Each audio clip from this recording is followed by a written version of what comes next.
শ্রুতির post গ্রেডসের জন্য শহর ছেড়ে চলে যাওয়ার সিদ্ধান্তকে বদলানোর জন্য এবার রীতিমতো যুদ্ধে নামতে হলো সার্থককে। হ্যাঁ বন্ধুরা, ভিডিওতে লাইক দিয়ে দেখতে থাকুন। একদিকে যখন স্রোত আটঘাট বেঁধে নেমে পড়েছে, ওর সিদ্ধান্ত অটল রয়েছে, ঠিক সেই সময় সার্থক স্রোতের উপরে চিৎকে চেঁচামেচি করে বলতে থাকে যে আচ্ছা তুমি আমাকে একটা কথা বলো তো স্রোত, তোমার কী মনে হয় যে তুমি এই পরিস্থিতি ছেড়ে পালিয়ে গেলে তো সব কিছু সমাধান হয়ে যাবে?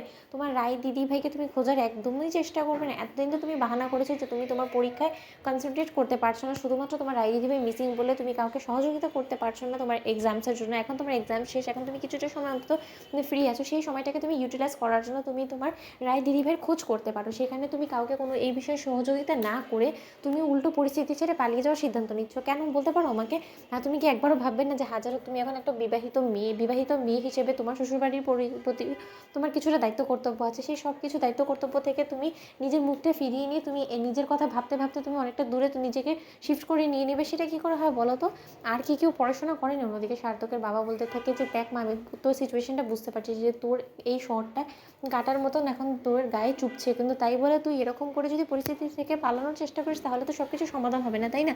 এখন যদি এমনটা হয় যে তুই এই শহর ছেড়ে চলে গেলে, তুই ট্রান্সফার নিয়ে নিলি, আর ঠিক তার পরবর্তী সময়ই তোর রাইডি দিবে হঠাৎ করে এসে হাজির হলো, তখন তুই কী করবি বলতো? তখন তো তুই না ও দিক সামলাতে পারবি না এদিক সামলাতে পারবি, তখন তো তোর মন আনচান করবে যে তুই এখানেই তোর রাই দিদিভাইকে জাপটে ধরে এখানেই থেকে যাস।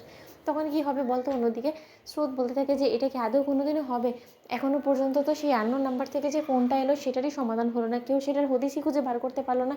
তাহলে আমরা কতটা অপদার্থ হয়ে পড়েছি, আমরা পরিস্থিতির কাছে এতটাই অসহায় পড়ে গেছি বাবা, যে আমরা হাজার চেষ্টা করেও রায় দিদিভাইয়ের মতন একটা অদৃশ্য মানুষের কোনোই খোঁজ করতে পারছি না। তাহলে সার্থক তুমি আমাকে একটা কথা বলো তো, যে আমি একা কী বা করতে পারি, যেখানে কিনা পুলিশ থেকে শুরু করে সকলে রায় দিদিভাইকে মৃত বলে ভেবেই নিয়েছে, কিন্তু আমার মতো কোনো মতেই মানছে না। কিন্তু তার শর্তে আমি তো হাতে হাত দিয়ে বসে আছি, কারণ আমাকে তখন চুপ করেই বসে থাকতে হবে, কারণ এছাড়া তো আমার কাছে কোনো উপায়ও নেই।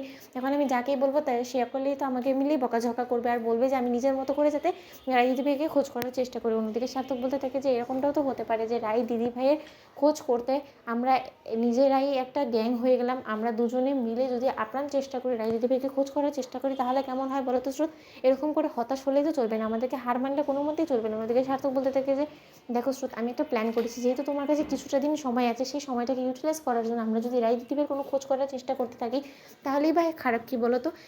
পুলিশের মতন করে কাজ করবে, আমরা আমাদের মতন করে খোঁজ করার চেষ্টা করি, যদি আমরা ব্যর্থ হই তাহলে তো আমাদেরকে ওই ব্যর্থতা থেকে উদ্ধার করার জন্য পুলিশ আছেই, তাহলে আমরা তো পুলিশের উপর দিয়ে কোনো রকম কোনো প্রেশার ক্রিয়েট করছি না, তাই না? কিন্তু নিজেদের মতন করে যদি রায় দিদিভাইকে খোঁজ করে আমরা রায় দিদিভাইকে খুঁজে পাই, তাহলেই বা দ্বিধা কী বলো তো? ঠিক সেই সময় সার্থকের বাবা বলতে থাকে যে একদম এবার তুই আমার ছেলের মতন কথা বলেছিস, এরকম করে পালিয়ে বেড়ালে নিজেকে আড়াল করলে চলবে না, পরিস্থিতির সাথে লড়াই করতে হবে। তো বন্ধু ভিডিওটি ভালো লাগলে লাইক এবং শেয়ার করে সাবস্ক্রাইব করতে ভুলো না।